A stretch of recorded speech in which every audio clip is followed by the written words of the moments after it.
If you're interested in finding out why I spent 500 Stack Overflow reputation points on one question, stay tuned. This video will cover 3 things. Number 1, why Stack Overflow can be critical for you and your team when searching for solutions for difficult or rare problems. Number 2, why and when I spent 500 Stack Overflow reputation points on one question. Number 3, how to gain the confidence to ask questions and answer questions on Stack Overflow. I've led delivery for several large-scale production web and mobile apps, most of them using new or young frameworks. Early adoption of new frameworks comes with its challenges. Often you are the first to find bugs, you are forced to search source code for undocumented features, and you often have a smaller pool of helpful resources and developers to reach out to. I created this channel to be a resource for developers like myself and you. So please like this video or subscribe to my channel if you think it's valuable. Let's talk about number 1, why Stack Overflow can be critical. Stack Overflow, referred to as SO for short, is a question and answer site and is one of the most trusted online communities for developers. It has over 50 million site visits every month, 51,000 registered developers, and over 19 million answers. You can find help from some of the best developers in the industry on SO. If you ask a common question that is valuable to a lot of developers, you'll get a highly refined answer. Even niched valuable questions receive a lot of attention and garner a lot of help.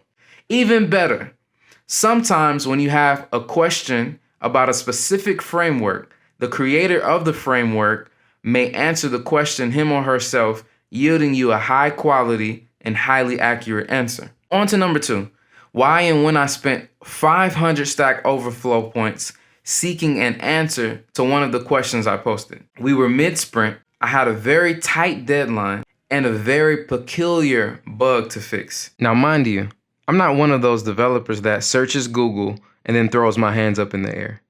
There are several things that I do and encourage devs to do before posting a question on SO. I normally do the following. Number 1, search Google. A quick Google search can sometimes answer your dev question quickly and easily. Number 2, framework documentation.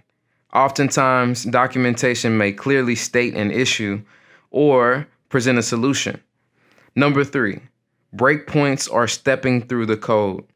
I normally use front-end technologies, so Chrome DevTools are most likely being used the majority of time while programming.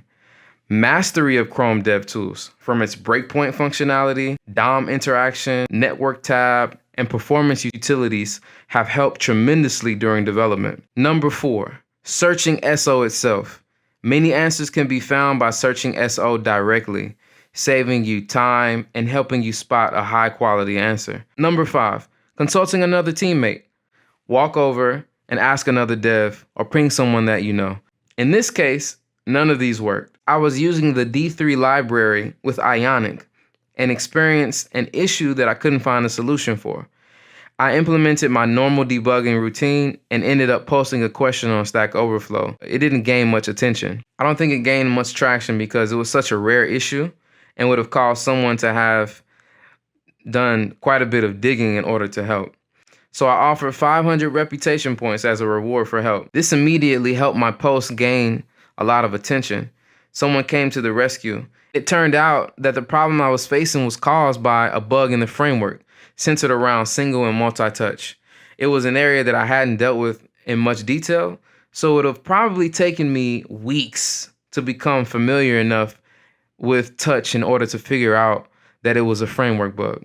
I didn't have weeks, so this was extremely helpful and actually saved me a bunch of time because the developer who identified the bug also offered me an alternative solution that worked. I would have easily paid money for this solution. So SO provided a way for me to pay for a knowledge transfer through the form of SO reputation points. Which leads me to number 3, how to gain the confidence to ask questions or answer questions on Stack Overflow.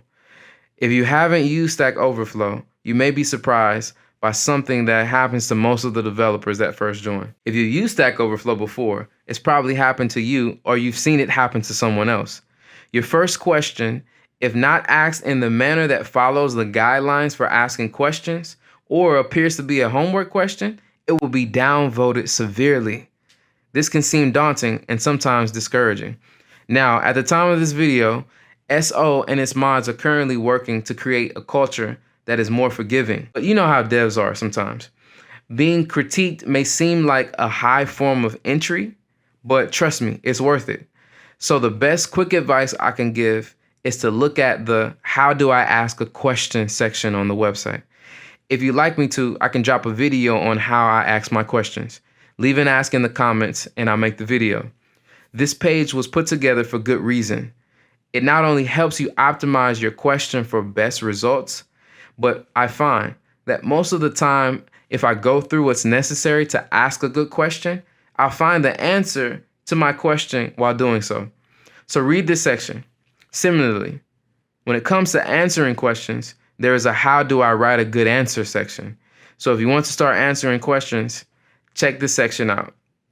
I found that structuring my answers within these guidelines or emulating answers that have high upvotes on SO most of the time would yield me good results, and I can give a high quality answer to the asker. If you'd like a video on how to form a good answer, leave the ask in the comments and I'll do so. Now, if you don't have an account, create one. It'll come in handy. If you already have an account, spend a little time contributing to the community and build up some reputation points for a rainy day. So, have you had a good or bad experience with Stack Overflow? Let me know in the comment section. Also, let me know what you'd like me to cover next. Like this video, please subscribe to the channel if you think it's valuable, and share it with someone else that can benefit from this. Follow us on Twitter and Facebook, and stay tuned for the next video.